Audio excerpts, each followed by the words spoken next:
الحمدللہ رب العالمین والصلاة والسلام علی سید الانبیاء والمرسلین اما بعد فاعوذ باللہ من الشیطان الرجیم بسم اللہ الرحمن الرحیم۔ معزز خواتین و حضرات، میں ہوں آپ کا میزبان محمد سجاد مدنی اور آپ ملاحظہ فرما رہے ہیں ٹی وی ون USA پر ماہ رمضان کا خصوصی پروگرام ضیاء رمضان۔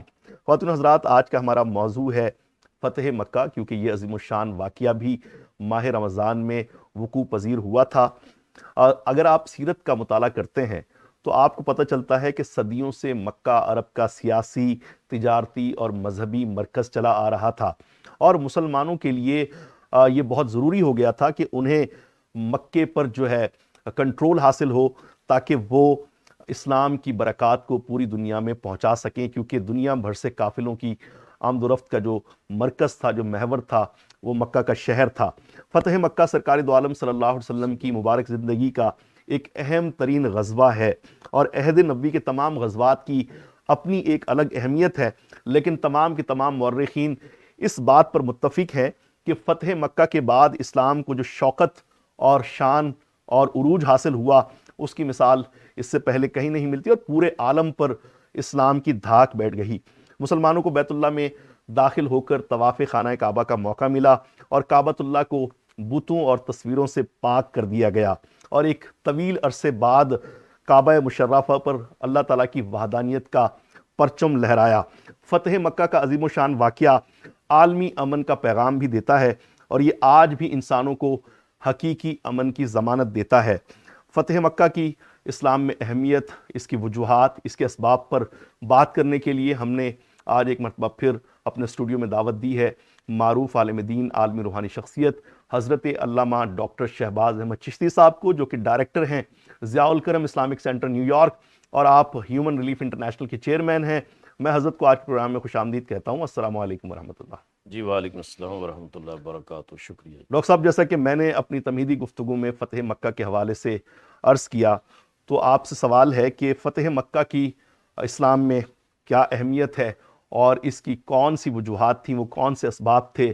ہم سب جانتے ہیں کہ کفار کے ظلم و ستم کی وجہ سے حضور جان عالم صلی اللہ علیہ وسلم کو اپنا آبائی وطن مکہ مکرمہ چھوڑ کر مدینہ کی جانب ہجرت کرنی پڑی۔ تو آخر کیسے حالات نے پلٹا کھایا اور مسلمانوں کو دوبارہ مکے کی جو ہے وہ پوری کی پوری جو ہے ان کا کنٹرول حاصل ہو گیا؟ میں چاہوں گا کہ اس سارے پس منظر پر آپ روشنی ڈالیں۔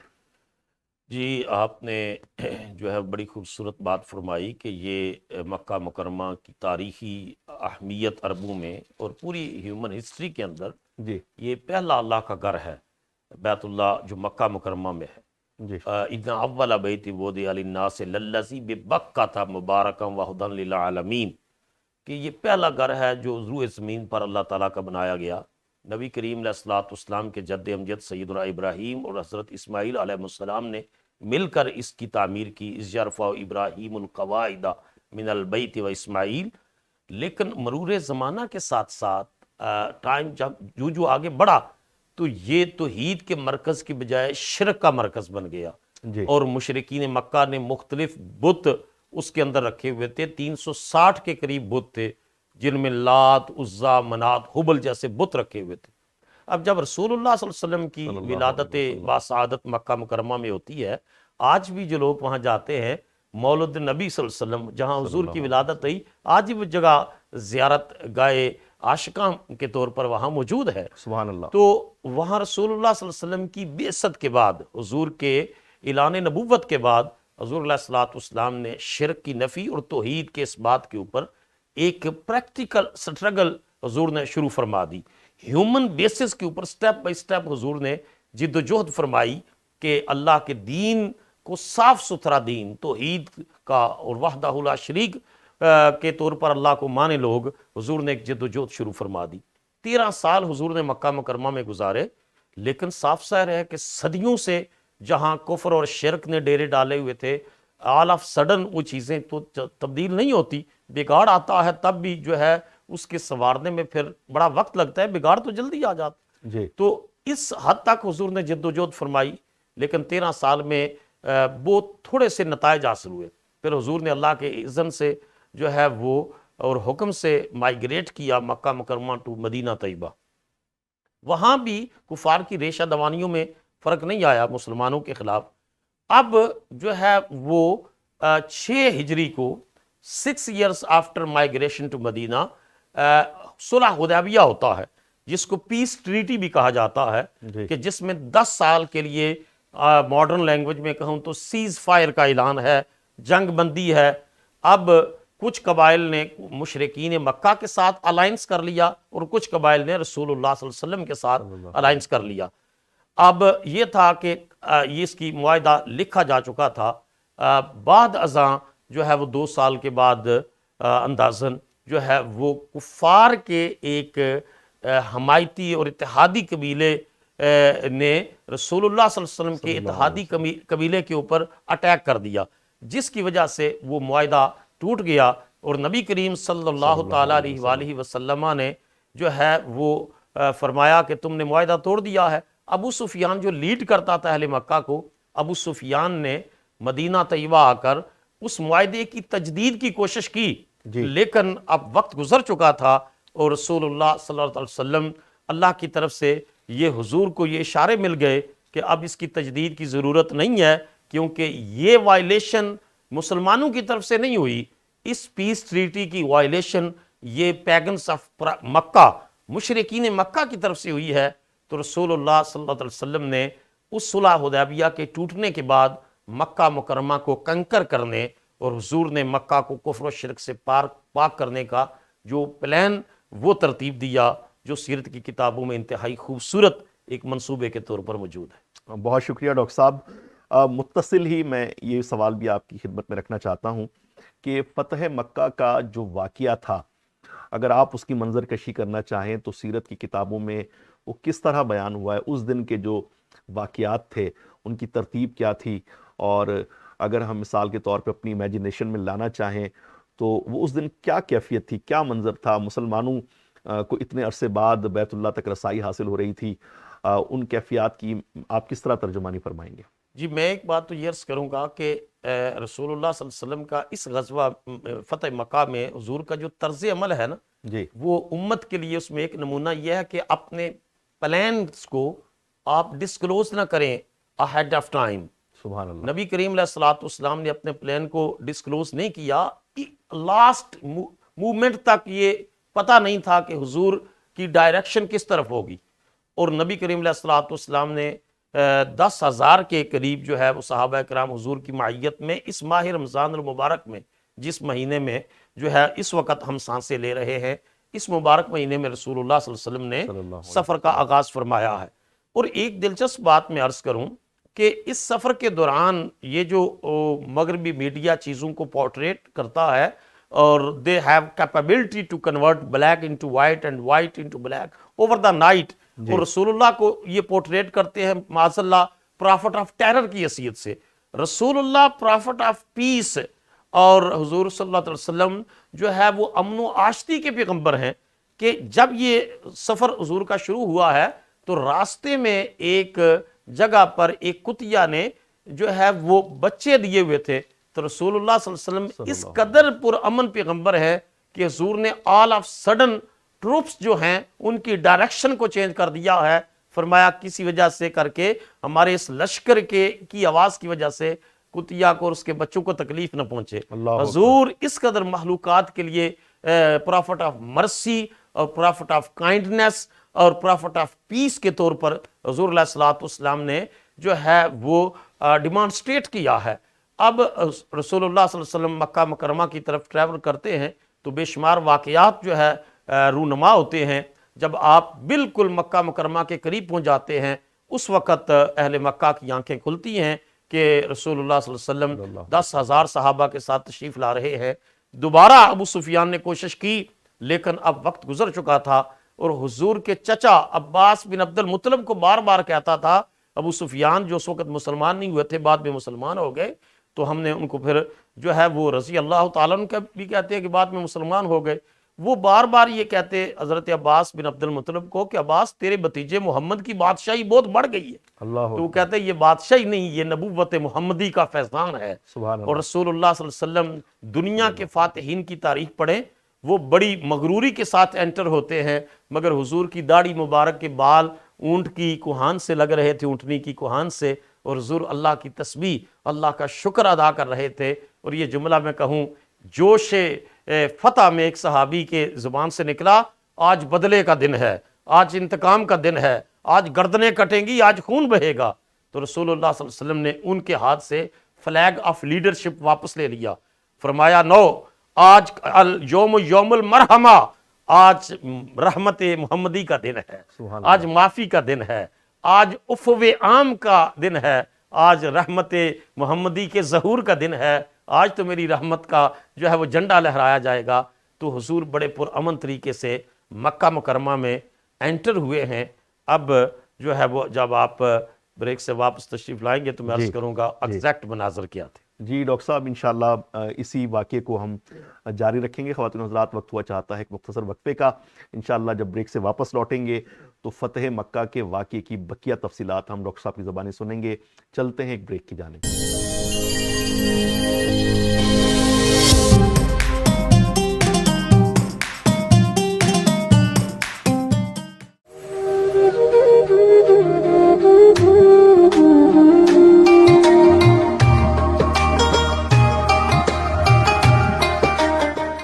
معزز خواتین و حضرات، ویلکم بیک. میں ہوں آپ کا میزبان محمد سجاد مدنی اور آپ ملاحظہ فرما رہے ہیں T V one U S A پر ماہ رمضان کا خصوصی پروگرام ضیاء رمضان. آج کا ہمارا عنوان ہے فتح مکہ، اور بریک سے پہلے ہم اس کی وجوہات، اس کے اسباب اور جو واقعہ ہے فتح مکہ کا وہ کس طریقے سے پیش آیا اس بارے میں بات کر رہے تھے. ڈاکٹر شہباز احمد چشتی صاحب ہمیں اس واقعے کی تفصیلات سے آگاہ فرما رہے تھے. ڈاکٹر صاحب، کیا خوبصورت منظر تھا کہ حضور صلی اللہ علیہ وسلم نے جب مکہ مکرمہ کو فتح کیا تو اس وقت جو آپ کا انتہائی خوبصورت انداز تھا، جس سے یقیناً آپ کے کردار کی عظمت اور آپ کی کردار کی بلندی ظاہر ہوتی ہے کہ ایک انسان کے اصل جو اس کی شخصیت کے پہلو ہیں وہ اسی وقت سامنے آتے ہیں کہ جب اسے قوت اور اقتدار حاصل ہو جائے. لیکن آپ نے بتایا کہ سرکار دو عالم صلی اللہ علیہ وسلم کی ریش مبارک جو ہے وہ اونٹ کی کوہان کو چھو رہی تھی، یعنی آپ اس قدر جو ہے وہ عاجزی کے ساتھ مکہ مکرمہ میں داخل ہوئے. میں چاہوں گا کہ واقعے کو مزید آگے آپ تفصیلات بیان فرمائیے. جی پروفیسر سجاد صاحب، دنیا کے انقلابات کی اگر آپ تاریخ پڑھیں تو جو ورلڈ کے اندر ریولوشنز آئے، ان ریولوشنز میں جو بلڈ شیڈ ہمیں نظر آتا ہے، جو اس میں انسانی جانوں کا زیاں نظر آتا ہے، ان میں جو خون کی ہمیں جو ہے وہ خون کے دریا نظر آتے ہیں، اس کے برعکس جب ہم فتح مکہ کو دیکھتے ہیں، حضور صلی اللہ علیہ وسلم کا جو انقلاب ہے یہ اپنے دامن میں خون کے دریا نہیں، امن کی ضیاء لے کر آیا ہے. سبحان اللہ. اور حضور صلی اللہ علیہ وسلم جو ایک تو یہ ہمبلنس حضور کے اندر ہے کہ اس کو حضور نے کوئی جو ہے وہ سائن آف پراؤڈنس نہیں بنایا، سائن آف ہمبلنس بنایا ہے اس فتح کو. اور حضور اس انداز سے انٹر ہوئے ہیں، اور پھر نبی کریم صلی اللہ علیہ وسلم نے وہاں جو ہے وہ کعبۃ اللہ کو بتوں سے پاک کیا ہے. اور یہ آیت کریمہ پڑھتے جا رہے تھے، قل جاء الحق وزهق الباطل ان الباطل کان زہوقا، کہ حق آ گیا ہے اور باطل مٹ گیا ہے، اور باطل مٹ جانے والا ہے. اور آج بھی جو کفار اور مشرکین اور اسلام کے مخالفین پلاننگز کرتے ہیں تو قرآن مجید کا دعویٰ ہے ماکروا ماکر اللہ واللہ خیر الماکرین. ایک پلاننگ منکرین خدا اور منکرین نبوت مصطفیٰ اور منکرین اسلام کی ہے، اور ایک پلاننگ اللہ تعالیٰ کی ہے. اللہ تعالیٰ نے کفار کی ساری سازشوں کا پردہ چاک کر کے اپنے محبوب کو شاندار فتح عطا کی. اچھا، جو وکٹری سپیچ حضور نے دی نا وہ ایسی شاندار تھی کہ اب مجرم جنہوں نے 13 سال مکہ مکرمہ میں اور 7-8 سال مدینہ طیبہ میں اس عرصے میں حضور کو اور حضور کے صحابہ کو اذیتیں دی تھی، وہ شرمسار ہو کر حضور کے سامنے کھڑے تھے. تو رسول اللہ نے ان سے کویسچن کیا کہ تم مجھ سے کس حسن، کس سلوک کی توقع کرتے ہو؟ How I have to deal with you. کوئی دنیا کا عام کنکر کوئی فاتح ہوتا تو وہ ایک اشارے سے ان کی گردنیں اڑا دیتا. اور یہ لوگ حضور کی خدمت میں عرض کرتے ہیں آپ کے باپ بھی کریم تھے اور آپ بھی کریم ہیں، ہم کرم کی توقع کرتے ہیں. تو حضور نے ارشاد فرمایا لوگو آج میں تم سے بدلہ نہیں لیتا. جو بات میرے بھائی یوسف علیہ السلام نے اپنے بھائیوں کے بارے میں کہی تھی کہ ان کو معاف کر دیا تھا، لا تثریب علیکم اليوم وانتم طلقاء، کہ آج تم پر کوئی مواخذہ نہیں ہوگا، تم طلقاء ہو، آزاد ہو. آج میں محمد عربی صلی اللہ علیہ وسلم بھی سب کے لیے معافی عام کا اعلان کرتا ہوں، اور حتیٰ کہ اپنے بدترین دشمن ابو جہل کے بیٹے اکرما کو بھی معاف کر دیا، حضور نے ابو سفیان کو بھی معاف کر دیا، حضور نے ہندا ابو سفیان کی بیوی کو بھی معاف کر دیا۔ جتنے بھی مخالفین، بدترین مخالف تھے اسلام کے، اب یہ پرافٹک سٹریٹجی ہمیں نظر آتی ہے کہ جو طاقت معاف کرنے میں ہے وہ انتقام لینے میں نہیں ہے۔ آپ انتقام لے کر کیا کریں گے؟ معاف کر دینے سے آپ مفتوح کا دل بھی جیت لیں گے، صرف اس کی گردن نہیں جھکے گی، وہ دل بھی پیش کر دے گا۔ اور ایک چھوٹی سی بات سے میں اس کو کنکلوڈ کروں گا کہ وہاں جو ہے عورتوں کی بیعت کے لیے رسول اللہ صلی اللہ علیہ وسلم نے حضرت عمر کی ڈیوٹی لگائی۔ تو ہندا جو تھی نا، یہ پولیٹیکل فگر تھی، انہوں نے کہا میں عمر کو نہیں کچھ سمجھتی، میں تو محمد کی بات کروں گی صلی اللہ علیہ وسلم کی، چونکہ وہ مکہ مکرمہ میں ان کا ایک پولیٹیکل اور سوشل سٹیٹس تھا۔ تو رسول اللہ صلی اللہ علیہ وسلم کے پاس آئیں تو حضور نے ارشاد فرمایا، اللہ نے فرمایا ہے اس بات پر بیعت کرو کہ تم بدکاری نہیں کرو گی۔ یہ خواتین بھی سن رہی ہیں۔ اس دور کی عورت نے کہا، اے اللہ کے رسول، کیا آزاد عورت اس بدکاری کے بارے میں سوچ بھی سکتی ہے؟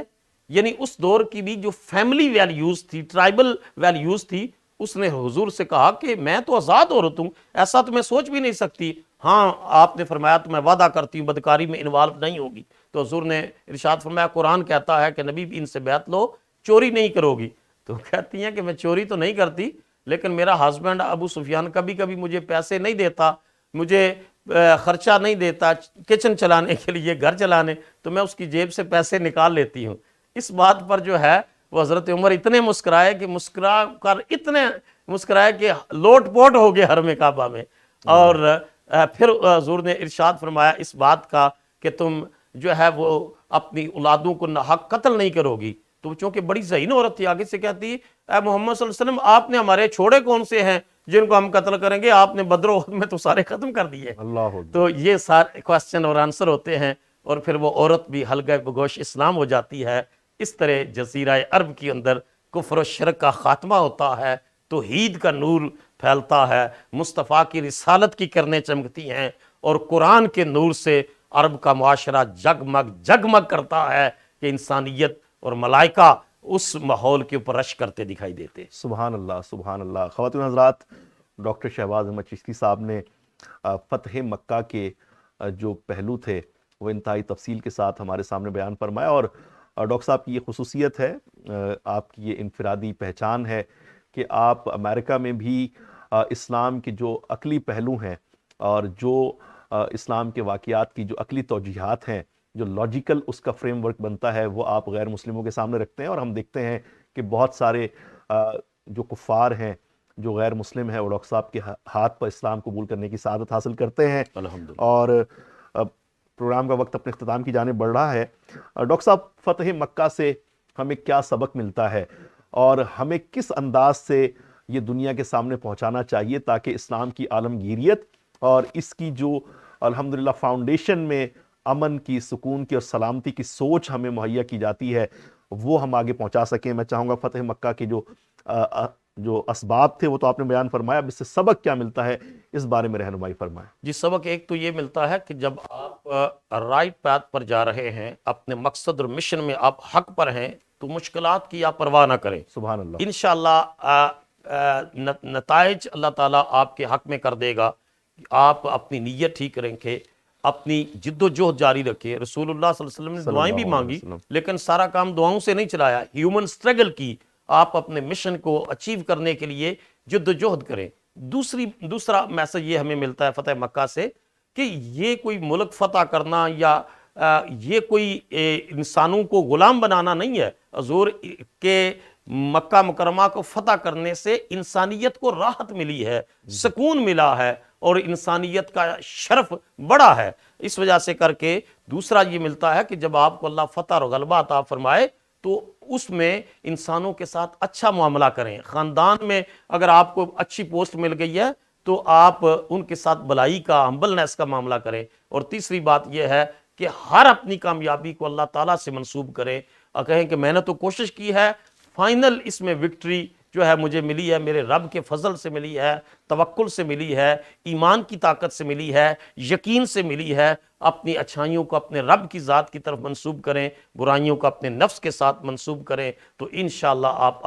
اپنے ہر مقصد میں کامیاب ہو سکتے ہیں۔ اور آخری میسج کا پوائنٹ یہ عرض کرتا ہوں کہ پوری دنیا جان لے کہ محمد صلی اللہ علیہ وسلم پیغمبر امن و آشتی ہیں، پیغمبر رافت و رحمت ہیں، محسن انسانیت ہیں، اور وہ اپنے بدترین جانی دشمن اور خون کے پیاسوں کو بھی مسکرا کر معاف فرما دیتے ہیں۔ سبحان اللہ۔ ڈاکٹر صاحب، سیرت پر کوئی آسان اور عام فہم کتاب، صرف نام تجویز فرما دیں، تفصیل کا ہمارے پاس وقت نہیں ہے، ہم اس پہ کوئی اور پروگرام کریں گے۔ کوئی عام فہم کتاب جس سے ہم حضور صلی اللہ علیہ وسلم کی سیرت کے بارے میں جان سکیں؟ جی بہت ساری کتابیں ہیں سیرت طیبہ کے اوپر، لیکن میں ریکمینڈ کروں گا حضرت ضیاء الامت جسٹس پیر محمد کرم شاہ الازہری رحمۃ اللہ علیہ کی سیرت طیبہ پر کتاب ہے۔ اس وقت بھی اس کی ایک جلد میرے سامنے ہے، یہ ضیاء النبی صلی اللہ علیہ وسلم، 7 جلدوں میں ہے۔ 5 جلدوں میں جو ہے وہ حضور کی پوری لائف ہسٹری کو کمپائل کیا گیا، اور 6ٹی پہ رسول اللہ صلی اللہ علیہ وسلم کی عادتیں، کھانا پینا، لباس، اور 7ویں جلد بڑی امپارٹنٹ ہے، اس میں مستشرقین کے رسول اللہ کی سیرت پر، اسلام پر جو اعتراضات ہیں ان کے جوابات دیے گئے ہیں۔ تو ضیاء النبی کی 7 والیومز ہیں، یہ 7 جلدیں ہر عاشق رسول مرد اور عورت کے گھر میں ہونی چاہیے۔ سبحان اللہ۔ ڈاکٹر صاحب، اب وظیفے کا وقت ہوا چاہتا ہے۔ آپ نے گزشتہ کل جو ہے وہ مصیبتوں سے چھٹکارا اور قضائے حاجت کے لیے وظیفہ تجویز فرمایا تھا، لیکن بس اوقات کوئی ایسی مصیبت آ پڑتی ہے کہ جس سے فوری طور پہ نکلنا ہمیں انتہائی دشوار دکھائی دے رہا ہوتا ہے، ہمیں سمجھ میں نہیں آ رہا ہوتا کہ ہم اس سے نجات کیسے پائیں، تو ایسی مشکل سے چھٹکارا پانے کے لیے کوئی وظیفہ تجویز فرمائیں۔ جی بہت سارے وظائف ہیں، لیکن یہاں میں آج یہ عرض کرتا ہوں جو پریکٹک وے تھا۔ جی، اللہ تعالیٰ نے فرمایا میرے نبی، میں دیکھتا ہوں کہ لوگ آپ پر الزامات لگاتے ہیں، تھپتیاں کستے ہیں، سارا، تو جب ایسا معاملہ ہو نا تو فسبح بحمد ربک وکن من الساجدین، اللہ کے نام کی تسبیح کریں اور سجدہ کرنے والوں میں سے ہو جائیں۔ تو آپ حاجت کے نفل پڑھیں، 2 نفل آپ حاجت کے پڑھیں، اور سر سجدے میں رکھ کر رو کر اللہ کے حضور دعا مانگے، اللہ اس دعا کے نتیجے میں آپ کو مشکل سے نکال دے گا۔ جو نفل حاجت کے ہیں نا، ان کی بڑی پاور ہے۔ اگر آپ اس کا طریقہ مزید تفصیل سے تو آپ ہمارے نمبروں پر کال کر سکتے ہیں، لیکن جو ہے وہ حاجت کے نفل پڑھنے سے 2 نفل تازہ وضو کرے۔ رسول اللہ کو جب بھی پریشانی آتی، نبی پاک علیہ الصلوۃ والسلام تازہ وضو کرتے اور وضو کر کے اللہ کے حضور نفل پڑھتے، اور نفل پڑھ کے سر سجدے میں رکھ کر اللہ کے حضور دعا مانگتے، اور اسی وقت اللہ تعالیٰ اس مشکل کو آسان فرما دیتا۔ جزاک اللہ خیرہ، بہت شکریہ ڈاکٹر صاحب۔ آج آپ نے فتح مکہ کے موضوع پر ہمیں ماشاءاللہ سے بہت شاندار علمی اور تحقیقی نکات سے آپ نے مستفیض فرمایا۔ خواتین و حضرات، اسکرین پر ہیومن ریلیف انٹرنیشنل کے نمبرز آپ کے سامنے دکھائی دے رہے ہیں، اور اس کے علاوہ ہماری ویب سائٹ www.humanreliefUSA.com بھی آپ کے سامنے ہے۔ وہی گزارش جو ہمیشہ ہم آپ سے کرتے ہیں کہ ماہ رمضان میں اپنے غریب بہنوں اور بھائیوں کو اپنی دعاؤں کے ساتھ ساتھ اپنی آپ ان کی مدد کے لیے بھی خود کو جو ہے پیش کریں، اور ہیومن ریلیف انٹرنیشنل آپ کے وکیل کے طور پر یہ رقم ان تک انشاءاللہ پوری دیانتداری کے ساتھ پہنچاتی ہے۔ اور یہ بھی میں عرض کر دوں کہ جو آپ ایک بچے کو حافظ قرآن بنانے میں سپانسر کر دیں، یا بچے کو عالم دین پاکستان میں، تو آپ کے اس سپانسر سے ہم بچے کی حفظ قرآن کے اخراجات اٹھا لیں گے، اور عالم دین کے اخراجات بھی انشاءاللہ ہیومن ریلیف انشاءاللہ خواتین و حضرات، ہیومن ریلیف انٹرنیشنل کی ویب سائٹ ضرور وزٹ کریں، اور اپنے ان دکھی بہن بھائیوں کی مدد آپ لازمی کریں۔ اپنے میزبان سجاد مدنی کو اور ڈاکٹر شہباز احمد چشتی صاحب کو اس دعا، اس امید، اس یقین کے ساتھ اجازت دیجیے کہ انشاءاللہ آپ سے کل دوبارہ ملاقات ہوگی۔ اللہ حافظ ناصر۔